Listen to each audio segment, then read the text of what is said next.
Hello fellow fans of the Mighty Saints. I thought I'd better get a video done before tomorrow's last game until April, not including the Manchester United Legends match coming up in a couple of weeks' time, of which of course I'll do some coverage for. Before we get on with the rest of the stuff in this video, I want to plug the Ugly Inside and the Saints World group stroke page on Facebook, who have very kindly plugged this content. So therefore I must plug them and thank them for allowing me to, Saints World, to post my content on their group, and the Ugly Inside for sharing it on the legendary Ugly Inside platforms. There's platforms on social media, and they have their own website. It's theuglyInside.co.uk. If I've got that wrong, that'll appear on the ticker at the bottom of the screen. First off, I think we should introduce a temporary comedy section for the show. I only really have to say the name Tottenham Hotspur that will inspire a certain degree of comedy just by saying those words. Simon Jordan on Tottenham Hotspur Radio, otherwise known as Talk Sport, said that they had a very successful fire drill at the Tottenham Hotspur Stadium when they played Arsenal the other day. They had a drill on 81 minutes and were able to evacuate the ground very successfully in that time. Apparently also, there's nothing to do with Spurs. They're the team they lost against, which was Arsenal. Apparently a bottle factory in Ossery Road, London, has decided to open up a new facility at the Emirates Stadium, where Arsenal's men's football team has successfully run a bottling process for the last 3 years. Southampton themselves are bringing out their own version of the popular game Uno. It's aimed to be played during stoppage time, and it's also called Ono. The original idea was to play the games with 9 cards, make them all yellow, call it handbags, and have Flynn Down's picture on the pack. The idea fell apart when Jack Stevens, Taylor Harwood-Bellis, Leo Cienza, James Bree, Finn Azaz, Daniel Peretz, Brian Manning, Shay Charles and Kyle Larin waded in. And that concludes our news section of the show. I have to apologise also to Jack Stevens because quite a while back I said that he should give up the captaincy and consider retiring, and ever since then he's been one of our best players. He's certainly made a difference to the side while playing the 4 at the back and has been outstanding. So therefore, Jack, I hope this doesn't put the kiboshes on the rest of your season and tempt fate to you for you to play badly. But you got me wrong. I am so sorry, or I got you wrong. So please accept my humblest apologies and keep up the good work. I'd also like to thank Flynn Downs for his efforts in the recent run of games. He's been absolutely superb as well. He's earned himself some yellow cards, but I like to see players standing up for each other during these handbag situations, even if it means it's a fine for the clubs. You can't pay for team spirit and camaraderie, can you? So well done Flynn, well done Jack Stevens, and obviously the rest of the players. I mean, we're keeping a good or low count of goals going in at the moment, so the defence must be doing something right. Obviously the attack isn't doing something right to completely dominate the first half like we did in our last home game against Charlton. It's a bit criminal really not to come away, especially going 1-0 up where Charlton didn't have a chance really in the match. Go 1-0 up and then not come away with the 3 points. Which is obviously, if you watched any previous videos of that on that subject, I have now decided to no longer predict Saints to win, even if it's a prediction competition. You'll find me predicting Saints to either lose or draw. Probably more likely lose, and don't be offended by this. Talking of predictions, we did have some predictions from last week, and I'll go by the Football Social Club predictions rules. That's the FSCP, it's a channel on YouTube. He has a programme running where he and Football Martin have a competition where they do their own predictions of the championship results. I've been joining with that because about 20 28 years ago, I invented and ran a thing called Prediction Premiership, where a whole host of people would supply me with football predictions for the Premier League matches, because Saints were a Premier League team regularly back then. And we had 3 leagues going. We had the top league, the Championship League, and I think a further down league, the Conference League or something like that, going. We had so many players playing. They paid a little subscription for it, but I had to do all the calculating, and that led to me having no time to do anything else, so it ended up being scrapped. But Football Martin, or as he was known back in the day, Martin Sanders, was in that league, and I've been trying to find some of the records I had on a hard drive somewhere of the league tables, so that'll be something I will dig up at some time in the future. But as far as I can remember, he wasn't particularly good at predictions back in the day. Even Football Dad was in the league back then, when they ran a store called Sanders Sports. But I attained 3 points from the last round of championship matches, which really goes to show that championship games are so difficult to predict. But Football Martin got 6, and the FSCP got 5 on that week. So I have the predictions for this week's games, and they are as follows. Hull City 2, Derby County 1. Middlesbrough 2, Leicester City 0. Although ChatGTP thinks that Leicester will win that game, so that'd be interesting to see what happens there. I asked ChatGTP to confirm as to why it thought, or they thought, I don't know what the gender of ChatGTP is, although he did call me mate the other day. No, it must be he then. Yeah, so ChatGTP thinks it's that Leicester are going to go away to Middlesbrough and win 2-1. I think they are starting to pick up in the confidence front, but we'll see what happens with that one. Swansea 2, Preston 1, Watford 2, Ipswich 2, West Bromwich Albion 1, Charlton 1. I think everybody else thinks that Charlton are going to go there and get a result, but I think I'm trying to think how the Championship's been working this season, and it's not as plain as paper, is it? You put down a prediction, and it going by form and the normal ways you would work out how matches are going to go, and something different happens. So that's why I'm trying to think outside the box here. So yes, Wrexham 2, Portsmouth 2. Everybody has completely written off Portsmouth having to travel into Wales and potentially get a result at Wrexham, but they forget Portsmouth have spirit, and Wrexham they could trip up. They're trying to get and stay in the playoffs to get up through the leagues season by season and become a Premier League team next year.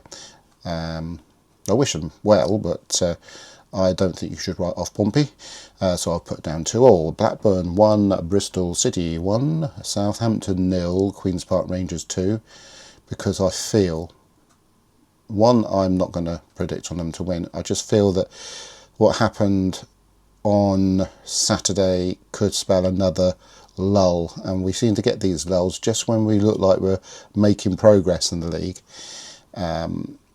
And obviously it's only 3 days since the game, and Tonda's going to be tempted to do a bit of player swapping, although you'll see later that my predicted lineup isn't that much different.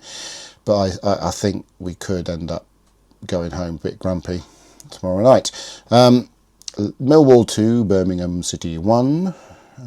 Millwall are a really good side, and I think at home they will overcome Birmingham.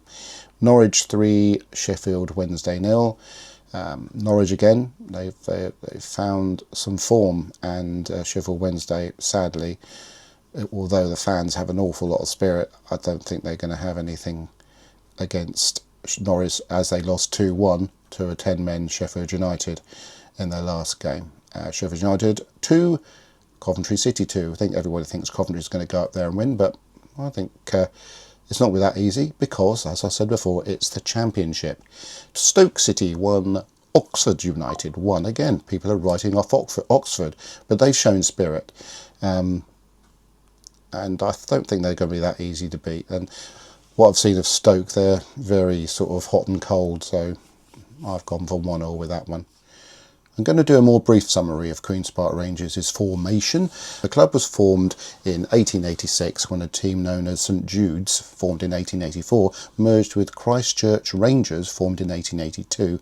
The resulting team was called Queen's Park Rangers, and their official formation date is considered to be 1882, which is the original founding date of Christchurch Rangers. The club's name came from the fact that most of the players came from Queen's Park, the Queen's Park area of northwest London. St Jude's Institute on Ilbert Street, W10, is still in use as a community hall, and in July 2011, club icon Stan Bowles unveiled a plaque celebrating its place in QPR history.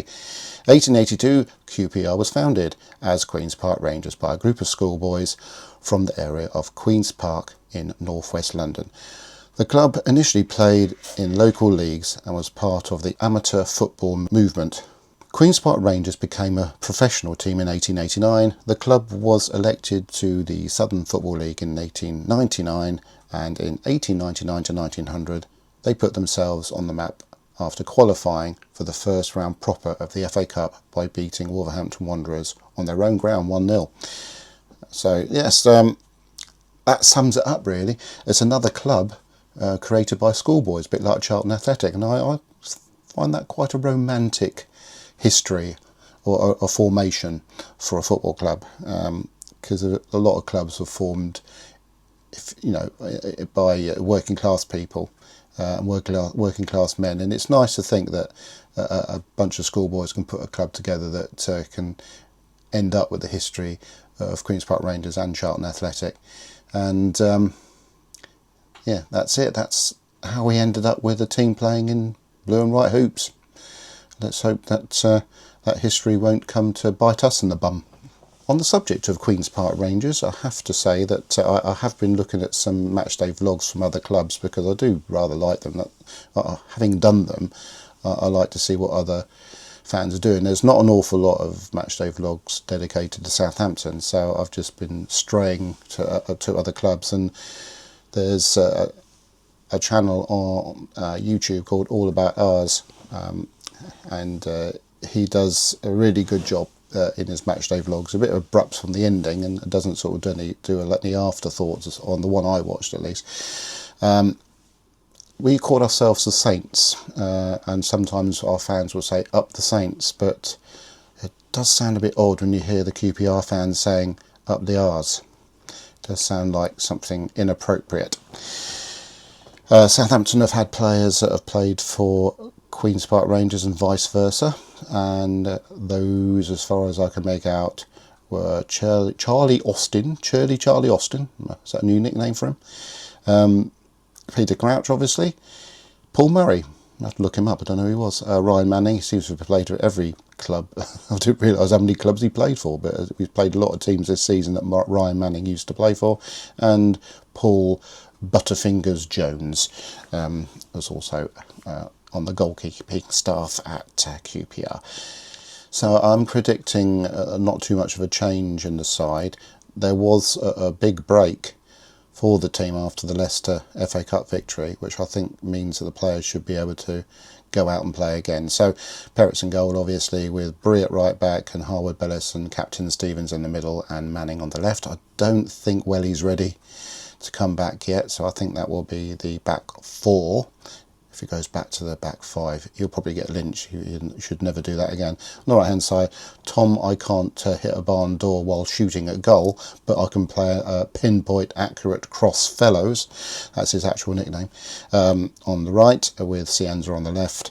Downs, who's one card away from a suspension as far as I know, in the middle with Charles and Azaz supporting him, with, I think, Kyle Larin up front. I think he's going to rest Stewart for the start of this game at least. Obviously there'll be a scope for him to come on later in the match, and that's my predicted starting lineup for Southampton.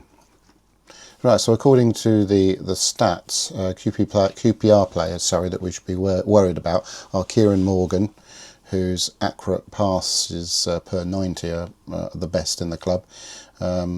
Chances created, Elias Chair. Sounds like he sits down while playing, but obviously he doesn't, unless he's able to put across him while sitting on the ground. I don't know, but him and Richard Cohn have, and Harvey Vale. For some reason, Ilias, is it Ilias? What? I don't know what you say. It looks like Laius, but because of the way the font they used on the thing. But anyway, Chair. We'll call him Chair, or yeah, just Chair. Yeah, so he's at the top of the big chances created. And chances created is Nicholas Madsen. So they're all sharing it around. Richard Cohn seems to be appearing on that quite a lot, so he's obviously another one to be worried about.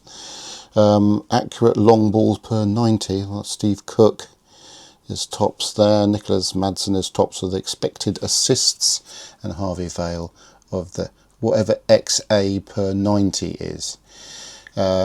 So goals, we got Roman Burrell at 49. He's their most dangerous goal player because he's also top of the XG and top of the XG per 90. So he's the man, isn't he? And the top of the shots on target per 90. So we really do need to keep Roman Burrell out of a goal scoring situation. But and he is, of course, their top goal scorer with 10, with Richard Cohn on 7 and Jimmy Dunn on 3, but we won't mention him. Oh, damn, I already did. Nicholas Madsen is top of the assists charts, and goals and assists is this extremely dangerous player that maybe we should sign called Roman, same bloke, isn't it? So Roman Burrell. Mr. Burrell, we'll call him, because I can't quite pronounce that name. And yeah, the FOTMob, this is a FOTMob statistic, very useful facility. Nicholas Madsen seems to be a particularly good player, and he's played the most minutes for the club this season. League table. So we are in 11th place. I think, if I've got my memory right, we need to stay up. If I can find the stat, I wrote it down somewhere.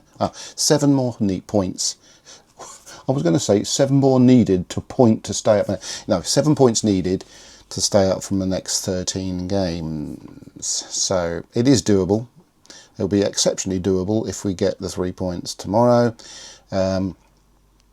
But I'm not looking at playoffs yet. I'm looking at getting these points to secure our place in the league.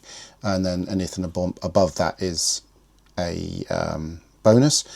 Yes, we need to sort of be in and around there while achieving that target, and getting back on the road, as it would be by winning tomorrow, would help that immensely. Looking at the top 2, Coventry and Middlesbrough are starting to look like they are the 2 automatic promotion teams, because there's a big gap between Middlesbrough and Millwall, and the Millwall and Ipswich look like they're going to be alright for the playoffs.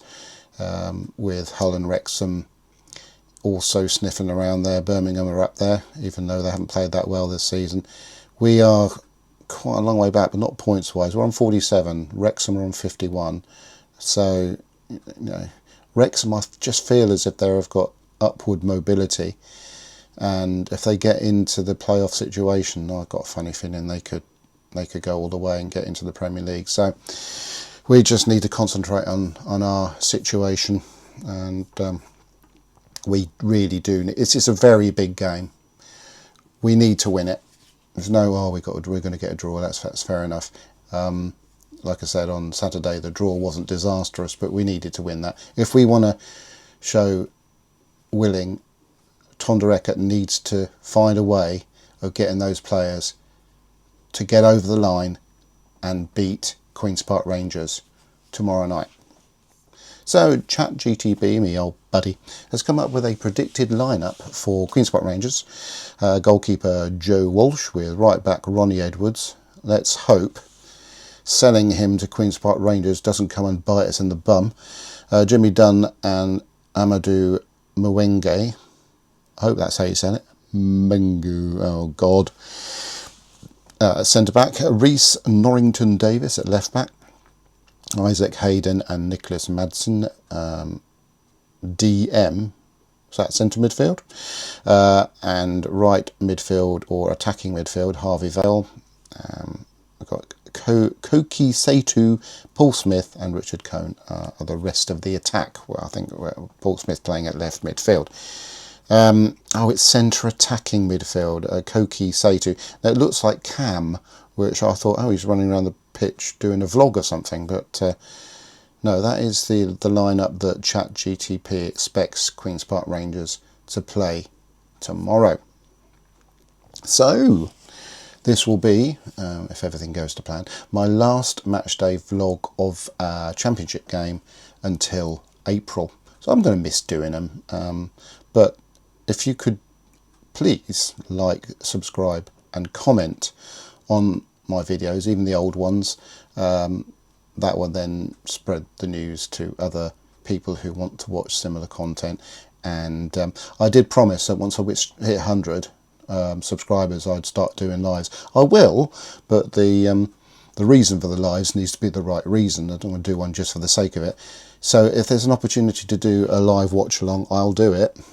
Just have to see what happens with my time, and whether She Who Must Be Obeyed will allow me to do it, because obviously you have to juggle that stuff, real life, work, having nighttime snacks with rich tea biscuits, anything like that really. So I have a lot of backlog professional video work to edit, and it's heading into the wedding season. No, I didn't realise I was a poet, and that will obviously impact on the time I will have to edit vlog and Saints content, but I'll try my best to sneakily do it on a Monday when she isn't here. Anyway, so thank you for watching. Like I say, like, subscribe, comment. Come on, you Reds!